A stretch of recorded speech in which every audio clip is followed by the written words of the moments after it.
Bonjour chers élèves, bonjour tout le monde. Donc aujourd'hui on va traiter un examen pour les 12e année bac sciences maths ou bien terminale sciences maths. Donc cet examen concernant le chute libre, donc le chute verticale libre, c'est-à-dire sans frottement, c'est la partie 1.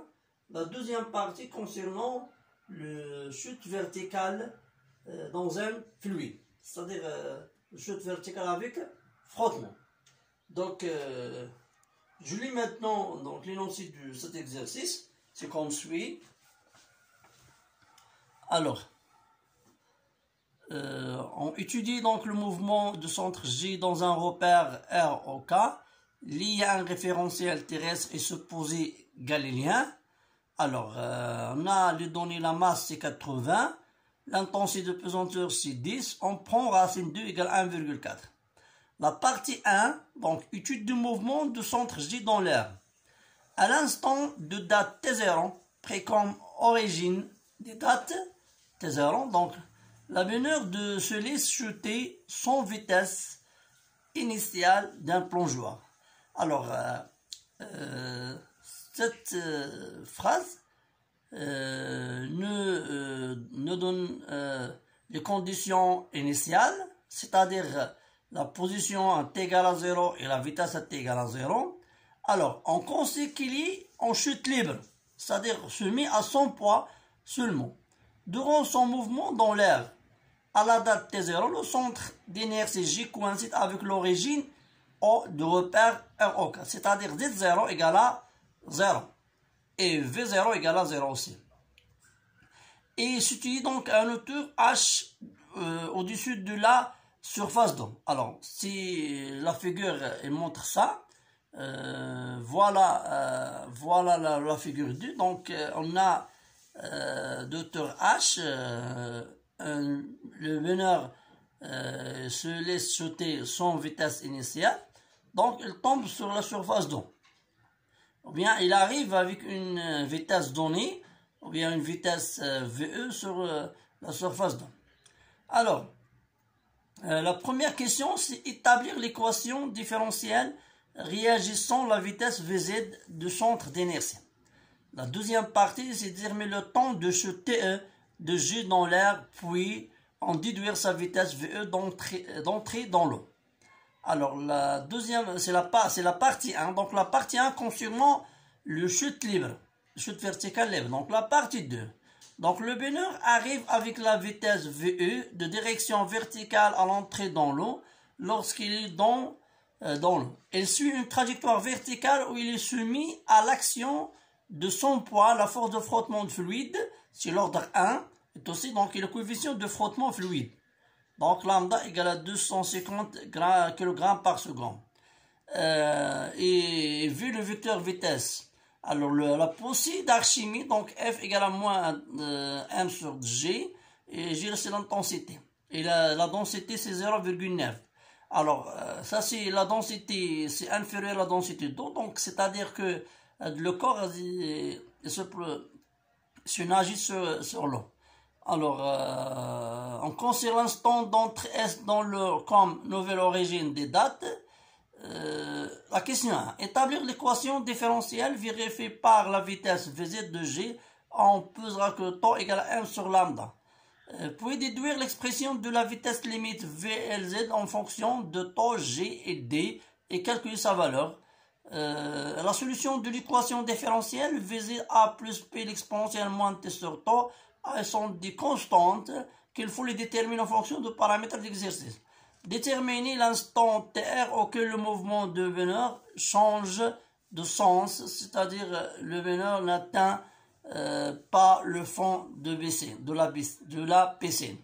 Alors, on va commencer maintenant la rédaction des réponses de cet examen. Donc, maintenant, on va dessiner la figure. Donc on va dessiner maintenant la figure. Alors, donc la situation c'est comme suit. On a ici c'est la piscine ici. Donc, encore nature H. Ça, c'est H. Ça, c'est le repère. Donc, ça, c'est le vecteur K. D'accord? Ça, c'est la situation. Donc, on va traiter maintenant la partie 1 sur les chutes verticales libres. Chute verticale libre. Et ça, la partie 2 concernant le chute verticale visqueux, bien avec frottement. D'accord? Alors, la partie 1. Alors, la partie 1, on va traiter maintenant la partie 1.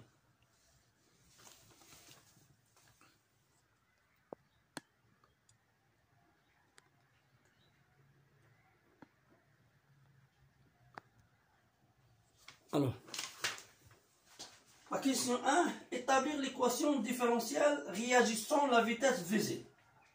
Alors, il faut savoir que l'équation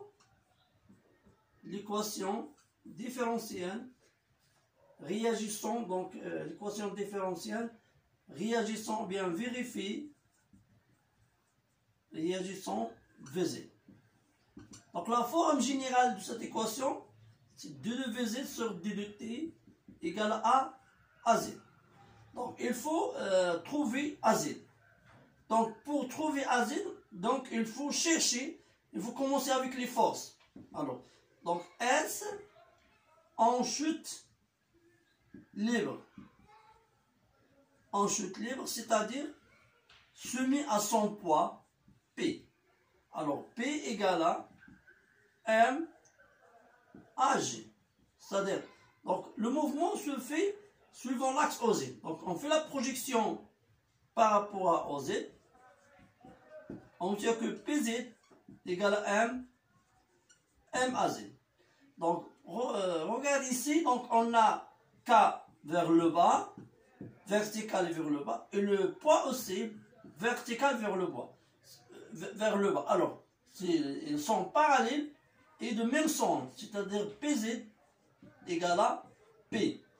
D'accord? On obtient que AZ égale à G.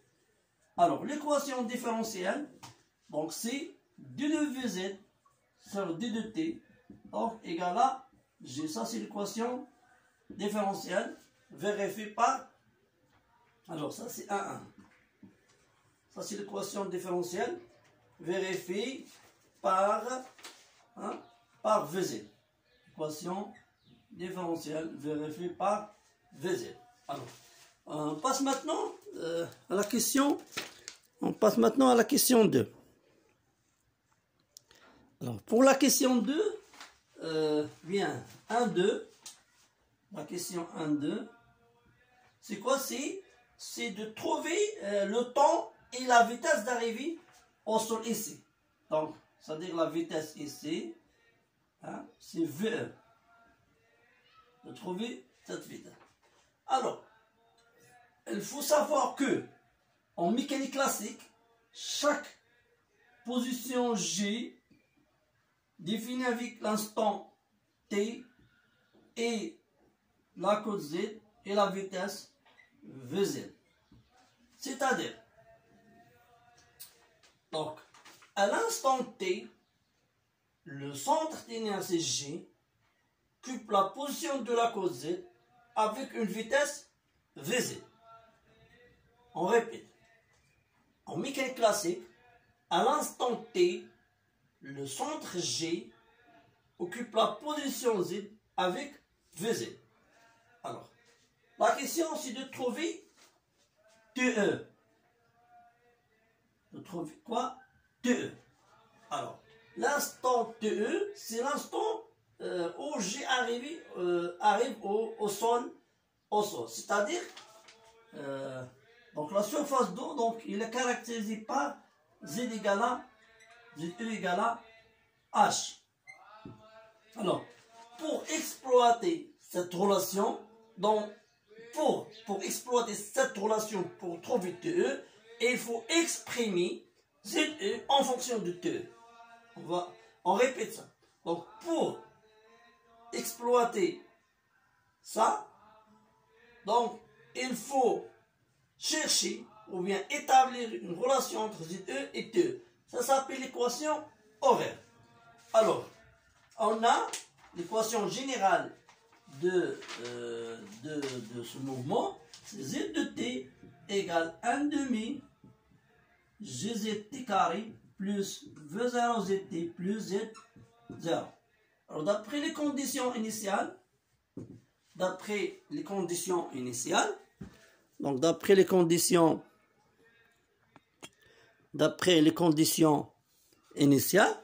donc, c'est-à-dire à t égale à 0, hein, on a z0 égale à 0 et v0z égale à 0. Ça, c'est des choses importantes dans la mécanique. Hein. C'est une condition initiale. Il faut bien déterminer ou bien établir les conditions initiales. C'est la position et la vitesse. Donc, z de t égale 1 demi gt carré. D'accord? Donc, égal, c'est 5 t carré. Parce que ça égale à 10. Donc, égal à 5 t carré. Alors, on a ZE égale à, c'est ZE, c'est 5 TE au carré, égale à H, égale à 10. C'est-à-dire TE égale, donc ça c'est H divisé par 5, ça c'est 10 divisé par 5, racine, hein, égale à 1,4 secondes. Donc maintenant, on a trouvé l'instant où le centre d'inertie arrive à la surface d'eau. Ah, VE. Donc, alors maintenant, on va établir VE. Alors, on a VZ de T égale à D2Z sur D de T. Donc, ça, c'est la dérivée, ça, égale à 10 fois T. Donc, VE égale à 10 fois TE égale à 10 fois 1,4 égale à 14 mètres par seconde. D'accord? Alors, maintenant, on va passer donc à la deuxième partie, c'est le mouvement dans un fluide. Alors, 1, 2. 1, 2, c'est de établir l'équation différentielle vérifiée par VZ. Alors, le mouvement dans un fluide, ou bien le corps S, soumis, hein, soumis dans le fluide à la force, à son poids P, et la posée d'Archimède F, et la force d'amortissement, ou bien la force de frottement F. Alors, d'après la deuxième loi de Newton,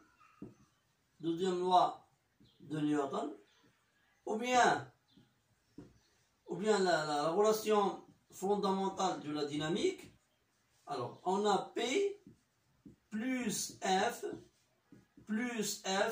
égale à MH. Alors, le mouvement dans cette partie aussi, il se fait selon l'axe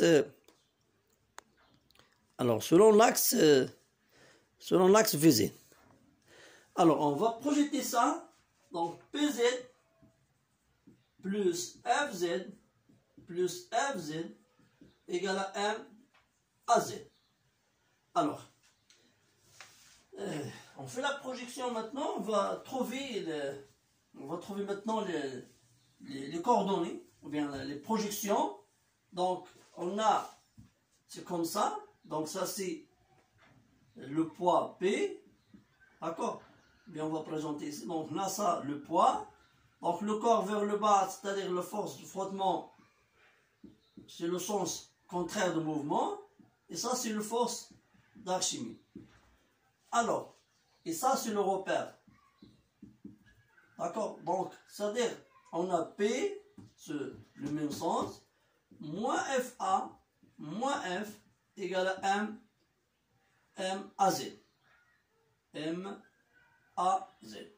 Alors, donc FA égale, on va remplacer maintenant, donc M, G.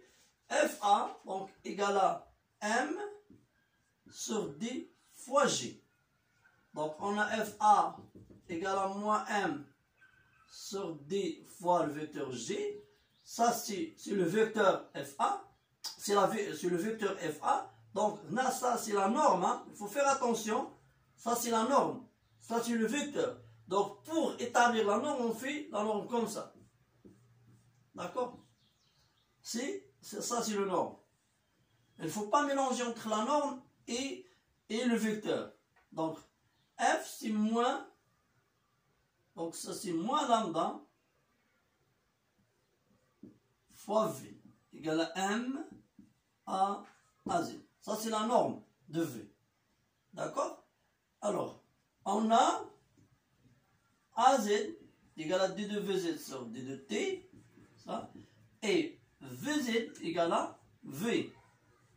Donc, VZ égale à V, parce que donc, on a V comme ça, vers le bas, et aussi le repère vers le bas.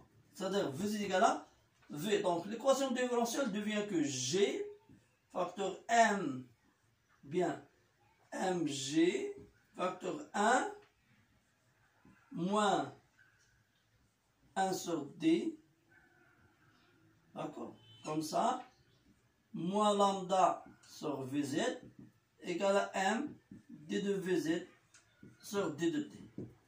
Alors, on divise sur M, donc on obtient que l'équation différentielle de VZ, hein, donc, plus lambda sur M, VZ, moins G, facteur 1 moins 1 sur D, égale à 0. Ça, c'est l'équation différentielle. Donc, on peut remplacer M sur lambda, M par O. C'est-à-dire, donc, l'équation devient sous forme D de VZ sur D de T. Donc, il faut bien rédiger dans l'examen national. Hein? Donc, il faut écrire avec des bonnes écritures. Hein? D'accord? Et aussi, donc, voir les étapes pour rédiger un examen national. Alors, ça, c'est l'équation différentielle. Alors, ça, c'est la question... c'est la question, donc, 1. C'est la question 1.1. Donc, on passe maintenant à la question 2.2. Alors, la question 2.2, c'est... la question 2.2, c'est déduire l'expression de la vitesse limite. Alors, la vitesse limite, donc c'est quoi la vitesse limite? Donc 2.2. D'accord. Alors, la vitesse limite. C'est-à-dire si la vitesse, c'est une vitesse constante, où le corps il arrive en régime permanent. Donc, si Vz égale à VLZ, alors égale à constante,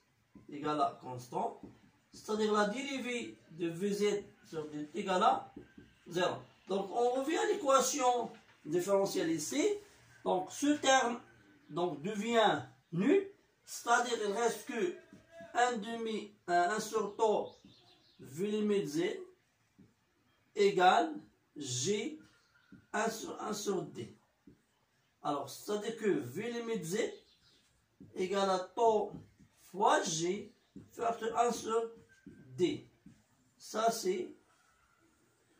Donc, ça, c'est V limite Z.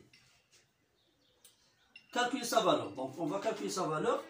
Donc, tau égale à M, la masse c'est 80. 80 divisé par 250. 1 moins 1, 0, 0,9. Alors,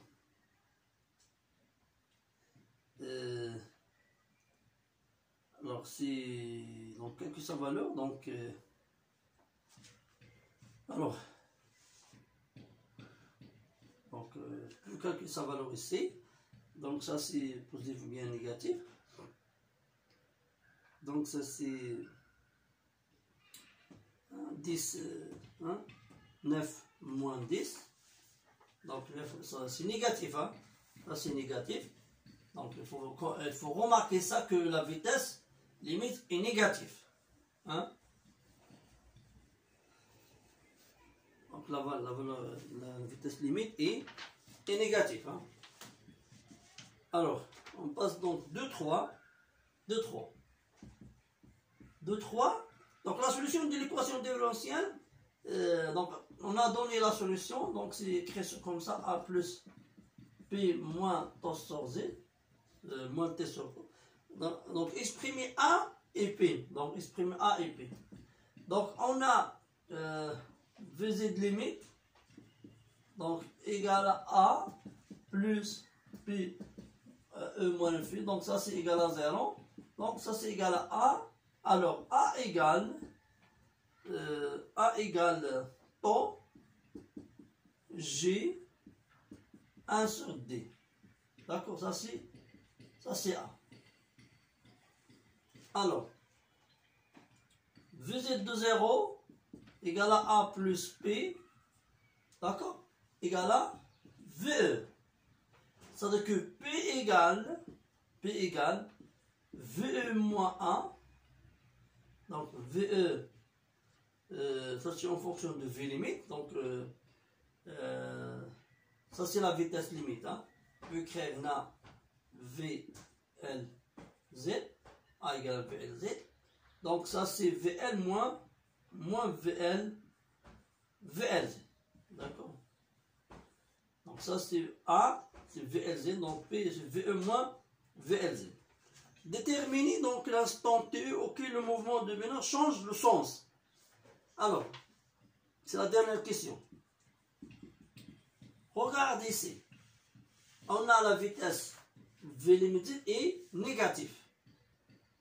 Alors, si on veut tracer, on veut discuter un peu cette question. Donc ça c'est VZ, ça c'est T. On a trouvé que VZ est négatif. V limité est négatif. C'est-à-dire, par exemple, ici. Donc, on a V0, Z, c'est VE. Alors, le mouvement, il se fait comme ça.